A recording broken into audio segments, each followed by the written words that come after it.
안녕하십니까. 클릭이 사람의 유진수입니다. 여러분 혹시 코로나 블루라고 들어보셨습니까? 코로나19로 인해서 우리나라 국민들 절반 이상이 우울감과 어떤 불안감을 호소하는 코로나 블루를 경험한 적이 있다고 하는데요. 오늘 이와 관련돼서 또 이야기 나눠보겠습니다. 먼저 화면을 만나보시죠.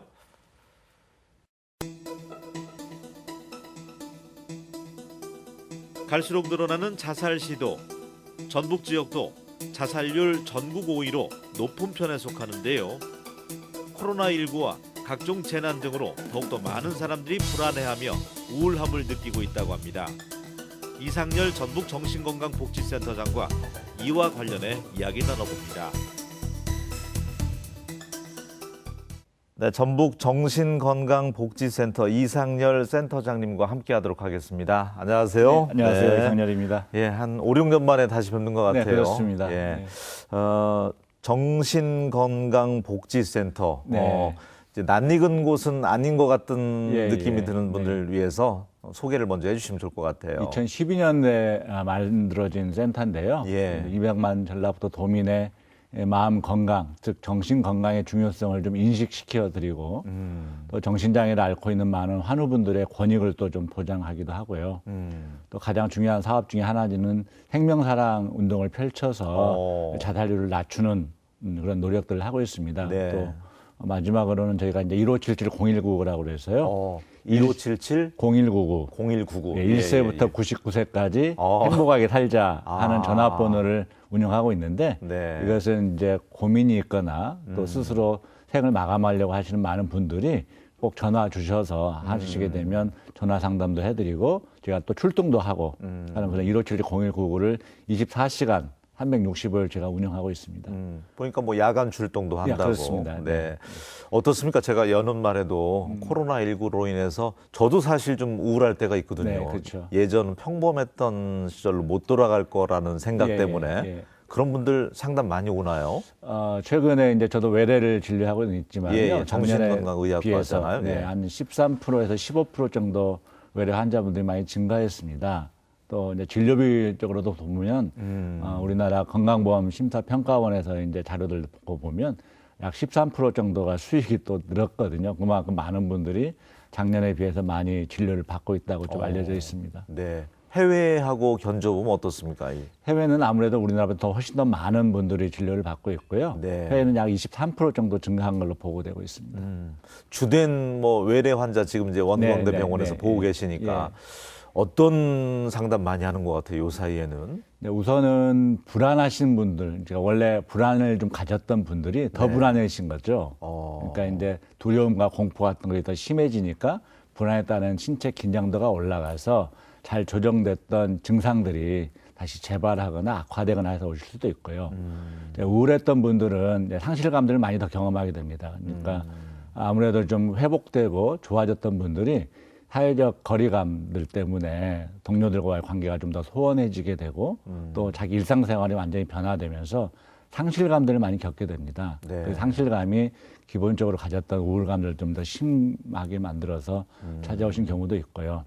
또 이제 술 때문에 고민하신 분들도 많이 옵니다. 그러니까 이제 혼자서 술 마시는 경우가 많아지니까 혼술을 많이 하게 되잖아요. 그러니까 과거에는 동료들과 마실 때는 어느 정도 양을 정해놓고 마시고 그랬다가도 집에서 혼술하다가 술의 양이 많아지고 그래서 중독으로 갈 수도 있고 그런 분들도 오시게 되고 또 이제 그 부부간의 갈등이 심해져서 오시는 경우도 많습니다.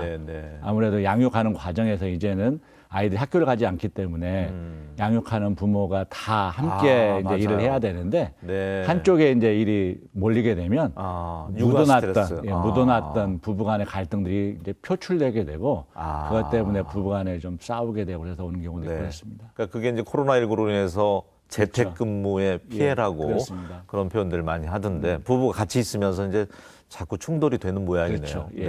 연령층은 어떤 것 같아요? 그러면 정신건강 그 상담 오시는 분들. 대개는 이제 중장년이 좀 많고요. 네. 중장년층들은 대개 이제 우울감이나 불안감 때문에 오시기도 하고 대개 많은 원인들은 부부간의 스트레스나 가정적인 어려움들을 많이 겪은 경우가 있고요. 어르신들은 이제 신체적 질병이나 고독감 때문에 오는 우울감들이 좀 많고 또 치매도 좀 있으시고요. 요즘에 이제 20대, 30대에 계신 분들 중에는 감정 기복이 좀 심해지거나 충동 조절을 못하거나 아니면 사회적 은둔형 이런 문제 때문에 찾아오시는 경우가 좀 많아지는 것 같습니다. 또 구인 그렇죠. 아무래도 직장 이제, 구하는 거. 코로나19가 있고 또 경제적 어려움이 있고 거기다 구인난까지 하다 보니까 예. 자기 스스로가 이제 쓸모없다고 하는 느낌을 자꾸 갖게 되지 않습니까? 그러니까 스스로 가치감이 자꾸 떨어지니까 예. 더 위축되고 이런 문제로 찾아오시는 경우가 많죠. 그러니까 그 뭐 인터넷이나 신문에서도 보면 네.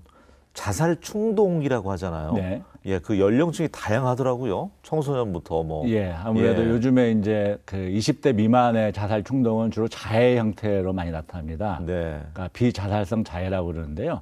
손목을 상습적으로 긋거나 몸에 상처를 주는 아우, 그리고 네. 그것을 사진을 찍어서 동료 간에 또래 간에 그냥 돌려보거나 예. 하는 것이 좀 유행하고 있거든요. 이런 문제가 이제 심해져서 자살로 가게 되거나 아니면 학업 문제라든지 성적 비관 이런 문제가 20대 미만에서 자주 일어나게 되고요. 20대 이후에는 이제 취업이라든지 구직난 네. 또 가족과의 어떤 갈등 이런 것들이 주된 원인이 되고 또 30대나 40대, 50대에는 아무래도 중장년에서는 경제적 어려움이나 이런 것이 가장 큰 원인이 되고 60대 이후에는 신체적 질병이 가장 많은 원인이 되는 것 같습니다. 그러니까 힐링이라는 게 다른 게 아니라 나를 지속적으로 괴롭히는 스트레스나 문제를 좀 잠깐 잊게 하는 게 힐링이 예, 될 수 있다고 예. 생각을 하는데요.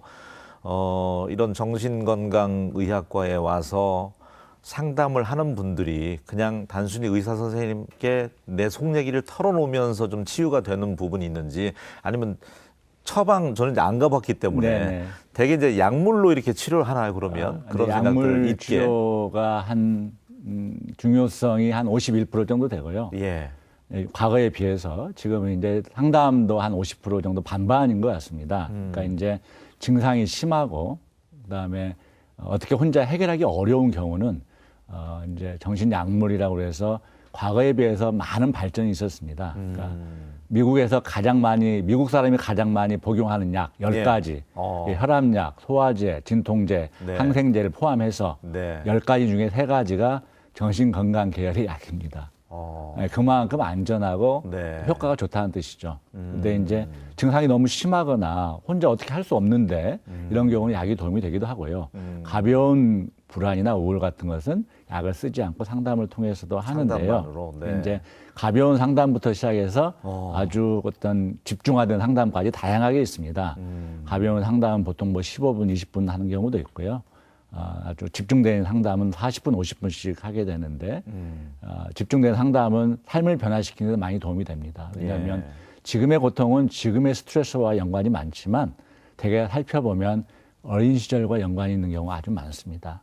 부모님과의 관계, 어려서 양육 과정에 받았던 상처들, 또 소홀히 다루었던 여러 가지 문제들이 지금의 문제와 결합이 되어서 나타나거든요. 근데 이제 그런 것들을 많은 분들이 잘 이해하지 못하거나 마음속을 잘 들여다보지 않다 보면 잘 해결이 안 되는 경우가 많죠. 그래서 네. 이제 정신치료 또는 뭐 정신분석이라고 이야기도 하기도 하는데 그런 부분에 좀 익숙하신 전문가를 좀 만나시면 특히 그런 정신과 선생님을 만나시면 충분히 어린 시절에 상처도 회복될 수 있고 트라우마나 이런 것들. 현재 네. 가지고 있는 어려움도 좀 벗어날 수 있고 그렇죠. 그러니까 여기 제가 그 혹시나 해서 전북 정신건강복지센터 네. 그 홈페이지도 한번 들어봤더니 예. 이게 검진할 수 있는 예, 자가검진 자가검진 표도 많이 들어있고 있죠. 그렇더라고요. 예, 예. 우울증 뭐 단계 나타내고 예, 예. 그런 모양인데 문제는 반복된다는 거잖아요. 네, 이게 그렇습니다. 일시적으로 좋아졌다가도 또 시기가 지나면 또 온다는 이제 거잖아요. 가벼운 우울증이나 가벼운 불안은 완벽하게 좋아지기도 합니다. 네. 이게 이제 정신적인 어려움, 고통이라고 하는 것이 꼭 고통만 남느냐 그건 아닙니다.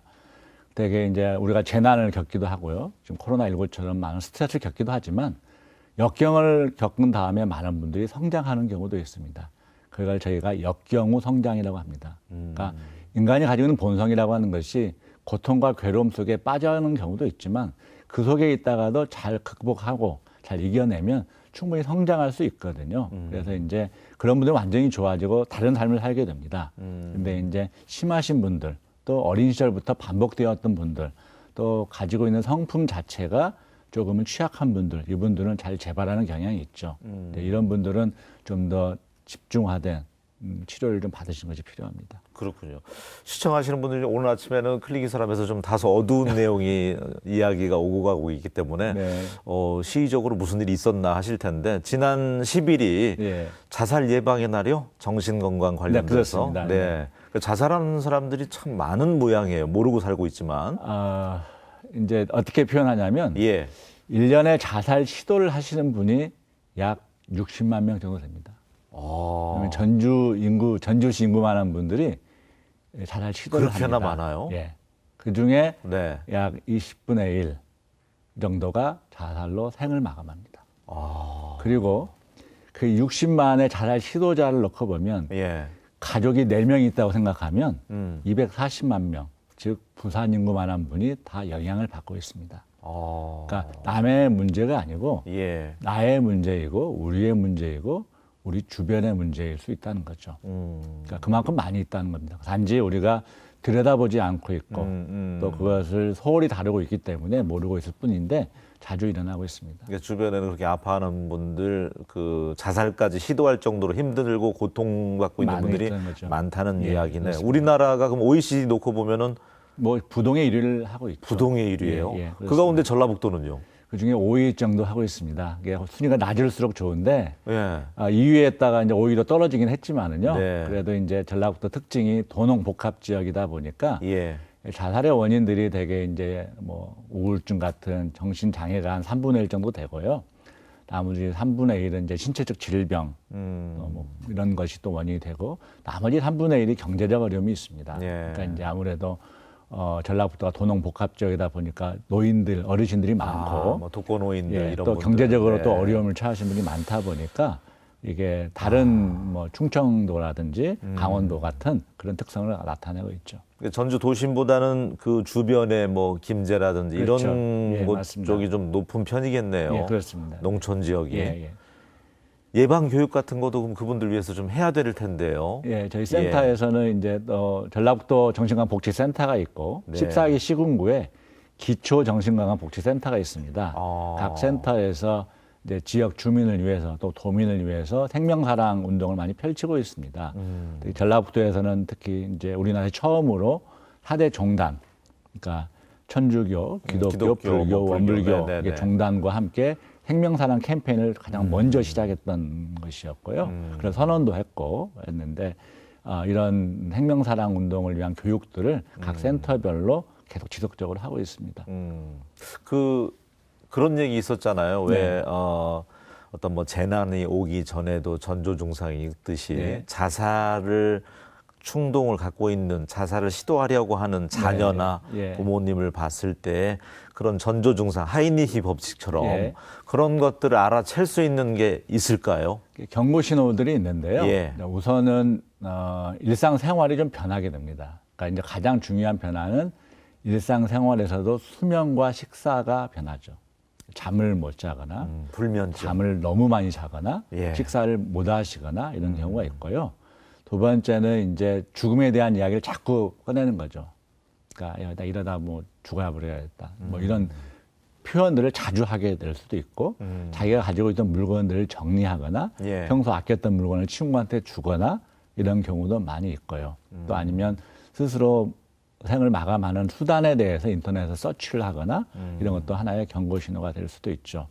또 학교를 안 가려고 하거나 예. 뭐 이런 모습도 나타날 수도 있고요. 이게 조금만 관심 있어 보면 네. 모습이 달라집니다. 행동도 달라지고. 근데 이제 아무래도 그런 일이 일어나지 않을 거라고 생각하니까 그냥 무심코 지나가버리거든요. 그러니까 조금만 관심 가지고 좀 들여다보는 것이 필요한 것 같습니다. 그 우울하고 네.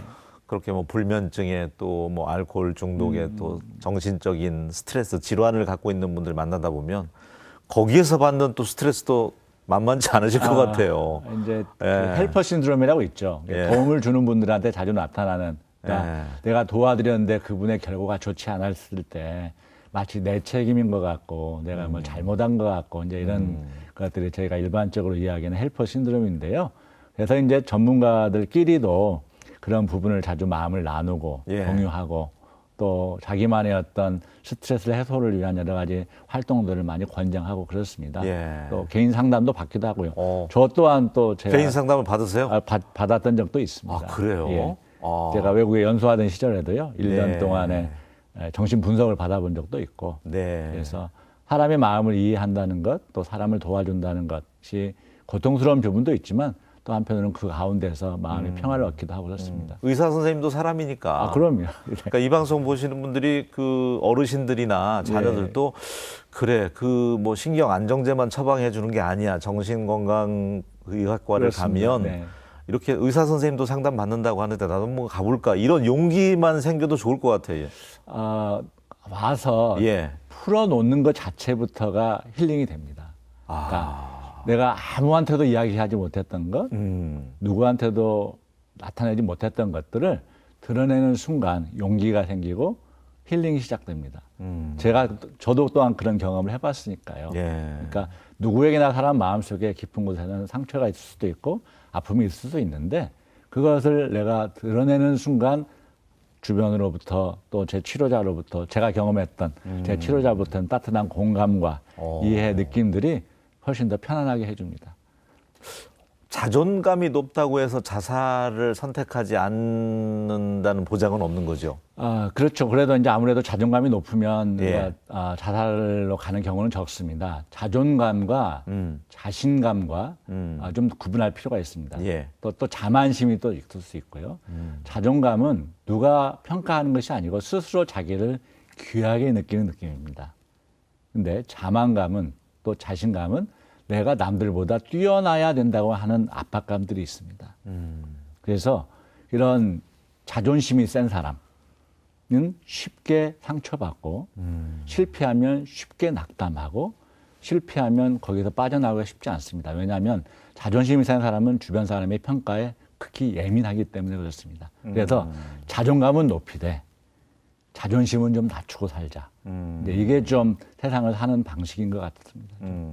오늘 이제 정신 건강에 대해서 이야기 나눠보고 있는데 이제 지난 10일이 자살 예방의 날이다 보니까 그 시기라는 게 있잖아요. 계절적인 영향 또 시기. 9월 10일을 왜 그럼 자살 예방의 날로 정했을까? 이런 것도 궁금하거든요. 네, 아무래도 이제 가을이 여름에서 가을 갈 때가 가장 취약한 시기입니다. 우울을 가고. 이제 제가 계절성 우울증이라는 말도 있는데요. 네. 이제 우울한 감정이라고 하는 것이 주변 스트레스나 생활 사건에 의해서 오기도 하지만 우리가 신체의 생리적으로 뇌에서 감정의 기분을 조절해주는 신경 전달 물질이 있습니다. 눈에 보이진 않지만 예를 들면 전기가 흐르기 때문에 형광등이 켜지잖아요. 예. 형광등이 켜져 있던 건 우리가 알지만 그 안에 전기가 흐르는 건 안 보이거든요. 그렇죠. 모르고 살죠. 우리가 네. 감정을 느끼고 생각하고 행동하는 것도 뇌에서 이렇게 전기가 흐르는 것처럼 흐르는 물질들이 있습니다.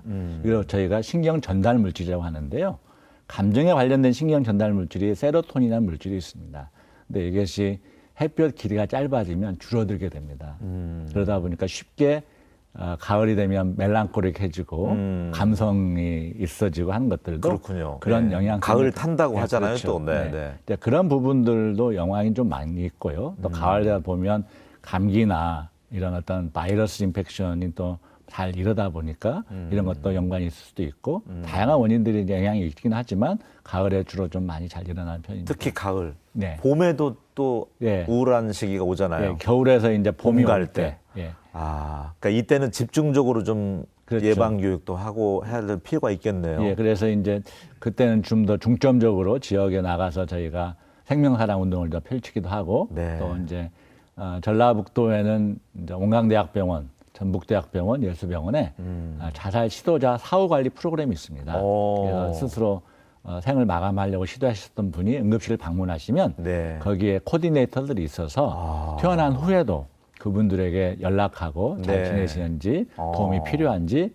연락드리고 케어해드리고 있거든요. 그러니까 그것을 주로 좀 봄, 가을에 제가 집중적으로 또 많이 하고 그렇습니다. 그렇군요. 오늘 이야기 나누면서 정말 경악을 금치 못했던 게 60만 명 가까이가 자살 시도 한 해 한다는 것 자체가 그렇게나 많을까 그런 생각이 들었고요.